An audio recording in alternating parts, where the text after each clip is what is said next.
Good morning, afternoon, or evening, wherever you're at, ladies and gents. I am Kura Isagami, your resident tinkerer and Medarot, and this is the Medarot News Network, bringing you all the latest developments and happenings with our favorite pet fighting robot series. Now, as if the first week of the collaboration wasn't enough to already get us hyped with the return of the first original 3 models and the introduction of 2 more, but we also are not stopping at any capacity as we see not 1 but 2 equally as iconic models coming back in the form of Medarots for the second wave of the collaboration, featuring the iconic faces of Imperial Dramon and Magnamon now gracing the battlefield of Roboto. But with that being said, let's go ahead and jump right into what was officially announced for this week, starting of course with the gacha banners and who to expect coming into this near final week of October. Now of course, for the collaboration banners we see 2 models as you see here, the first of which is Digimon Imperial Drago, with a kit of Hyper Break, Hyper Laser, Power Sword, Biped Legs, and a new leg ability called Heroic. Now, Hyper Break we actually already had prior to with the Nadeshiko collaboration and Hoshino Nadeshiko herself, so that is really nothing new. But Hyper Laser, Power Sword, and Heroic are definitely going to be some major game changers as well. Hyper Laser in particular is going to be known for having much higher base power and defense ignore over Standard Laser. Power Sword, nothing really new, damage plus as long as your legs remain intact, but Heroic also is going to be really good for the fact that it massively will boost the amount of CG gain that you earn in pretty much any capacity. Breaking parts, charging Metaforce, or anything else the like, that number is going to really add up if you need somebody that is Metaforce reliant on your team. Additional to Imperial Drago, we also have DGM-06 Magna Knight, with a mostly new kit of Wide Beam, Thunder Beam, Short Beam, Biped Legs, and the leg ability of Glint. Now, to explain Magna Knight briefly without going into a lot of detail with him, much like we had in the past a lot of different models specialized in different types of attacks, such as, say, Shin Getter from the Go Nagai collaboration with Whole attacks, or anyone with Assault with Scatter type, or even Clear Made with Bomber. Magna Knight is basically going to be playing in the same vein, but instead he's going to become the new king of optic attribute attacks. Beams in particular, between Thunder Beam and Short Beam, is going to be where he's really cooking his damage, and then Glint also gives him an extra damage bonus relative to his resist stats when using an optic attribute attack. So I think he's going to be a very synergetic model that a lot of players are going to really enjoy using on the field once he does officially hit the scene in just a couple of days. Now, as far as boosted rates are concerned, it's not going to be anything major this week as well, so not anything really to focus on too heavily aside from focusing on Drago or Magna themselves.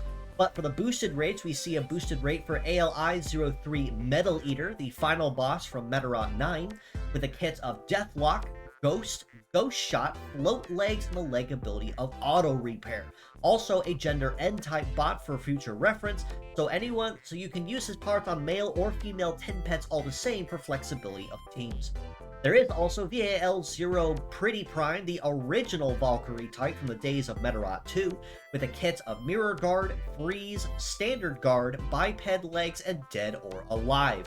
Now, probably not going to be anything nearly as, say, powerful or broken or even as synergetic as, say, Drago or Magna Knight might be.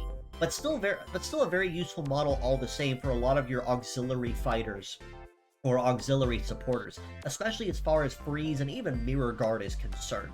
Especially with Dead or Alive, which is, leg stats plus on melee crits, which you can do pretty easily with Freeze, being completely honest with you.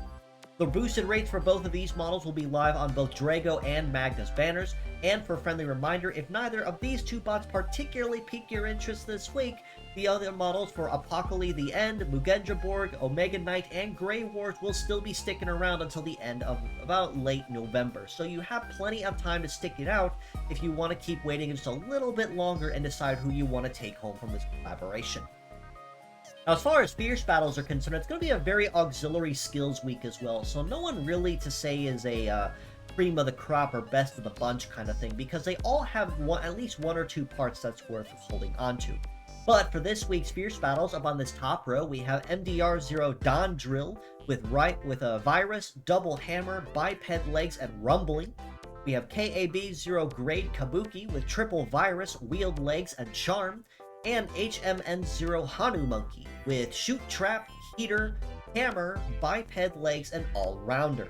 On this bottom row, we have OWS0 Papio Chevalier with Fight Boost, Discharge, Counter Guard, Float Legs, and Mascot. We have CMR0 Aim Flash with Flash, Beam, Mega Gatling, Wheeled Legs, and Extra Magazine.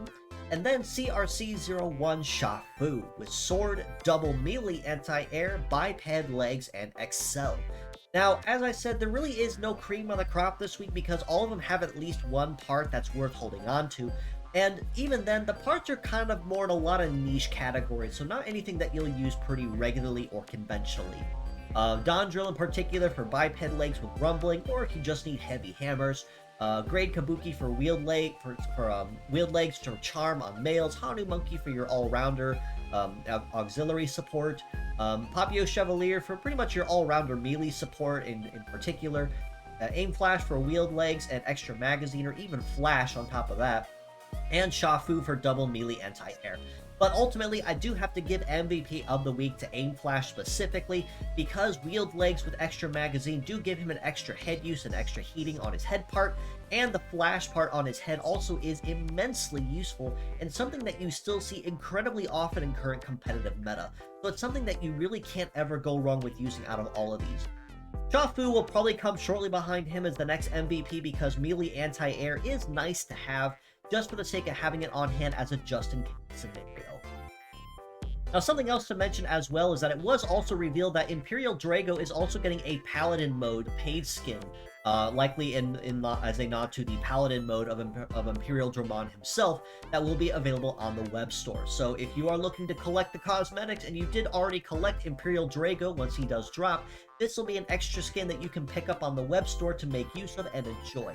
Friendly reminder, by the way, as well, alternative skins and paint chips stack, which means if you don't like the color, you can always make use and change it later with a color filter and some alternate skin. But it is a very nice skin as well, and very much so par for the course with Imperial Dramon and what to expect. So if he was particularly your favorite, this is definitely not going to be a skin you want to miss out on. Now, as far as event stuff is concerned, we are going to be cresting into Wave 2 of the Digimon collaboration, celebrating Digimon Adventures 02. This time around, we have the opportunity to earn the Emperor Medal, which is a Power Nature Medal, with a mastery in melee, shooting, and setup, and leg masteries in biped, multi, and wheel. So a very diverse Power Nature Medal you can use for a lot of your ready-to-go fighters right from square one. We can also earn 2 profile banners featuring Imperial Drago and Magna Knight themselves, as you see here. And we can also earn 2 different kinds of gacha tickets that we can use to participate and earn for extra rewards. Now granted, they're just the standard pool plus a couple boosted rates in there, so nothing overly special, but still something to hold on to and take a look at all the same. And we also have another wave of event missions coming back around, so even more opportunities for some extra ruby shards and some gacha tickets to hold on to, simply just for farming the event as a whole. Now, the event itself is actually going to be ticket-based, so that means bonuses are going to stack per part used. That means if you collect all of, say, Magna Knight or Imperial Drago, that is a +3 gold ticket bonus per part equipped, and so on. But this week is going to be focusing pretty heavily on the red and the gold ticket banners. So for the red ticket banners, your highlighted bots at a +3 bonus will be Pretty Prime, Metal Eater, Unitress or Excise, the regular versions, not the crafty mode variants, Shushu Pop, and Shushu Pop 2. And the Fierce Battles will give you a +1 per part equipped each. For the gold ticket bonuses, it'll be, like I said, a +3 per part equipped for Imperial Drago or Magna Knight. It'll be a +3 for the Collab Koishimaru and a +2 for either of the other 2 Metarotters. So if you've been collecting the Metarotters thus far, this may be a relatively easier event for you, but it is going to be pretty somewhat reliant on the fact that you are going to need to collect at least one model, or at least parts of them, between Magna Knight or Imperial Drago if you want those gold ticket bonus. So only time will really tell how this event's going to pan out as far as how easy the rewards are to be earned. But again, as a reminder, these bonuses stack per part equipped, so you can still capitalize and maximize those parts and those bonuses pretty easily with what you're doing. One other thing to mention as well is that we will be celebrating Shushu Pop's birthday next week, roughly on Monday of next week on 10/28. It is going to be very heavily suspected we're going to be seeing a Shushu Pop 3, finally. But very likely that we may also take a brief intermission from the collaboration for this next week, much like we did with Cheerful Bunny 3 back through the Damashi collaboration. But it really is, it's hard to say whether it will or will not. But happy birthday to our resident steampunk sweetie. I am very excited to see what your V3 body will look like, and just what kind of skills you're going to bring to the table once you grace the battlefield once again. Do make sure at some point when she does go live on the official channel in the next coming days, or even on her birthday itself on 10/28, do make sure you pop in and wish her a happy birthday as well, from us Western Medarot fans supporting everyone from afar. One other last bit of advice and announcements that was given in the official coverage for this week is that we are also getting another QOL update that is going to make things just a little bit easier overall. Likely in lieu of Imperial Drago debuting Power Sword and another skill in that particular tree, any particular skill with the power type attribute and explanation is going to be getting a little bit of a grace and a buff to help it out a little bit in current competitive. But basically explain any kind of power type skill. Power Rifle, Power Hammer, Mega Gatling already got it, Power Sword, and so on, will be removing the no defend penalty, much like Mega Gatling got a couple of years back when it got buffed recently. So it's going to be a little easier, just a little bit safer to use these parts as well going forward. So instead of using Power Rifle and getting slapped really hard with a no defend and a no dodge penalty, now you'll just not be able to dodge at all and still be able to keep your damage on the down low pretty conventionally. And this will be a very good buff as well for a lot of bots going forward that make use of those skills, but really couldn't use them safely because of the no dodge and defend penalty. That will no longer be a case, and I'm very excited to see how that does shake up the meta and bring some of those parts back into competitive. Now, moving away from game-based stuff and onto community-based updates, as always, we are always looking for translators to help us with any current projects or endeavors. With Medarot 3 completed, we can now finally start working on Medarot 4, but there is a lot, and I mean a lot of text that needs translated. So if you are knowledgeable in coding or cleaning or Japanese, or if you know somebody that might be able to lend a hand with that, feel free to drop in our Discord or even reach out to me personally and ask around. We'll get you in touch with the right people to fill you in on what has been done and what still needs done. Medarot 4 is still very early on, like I said, so the more people that we have, even just poking their heads into translating a line or two, was honestly much more help than we can ever hope for. So if you know somebody or if you're willing to help, join in, ask around, and we can certainly get you started right away on what needs to be done.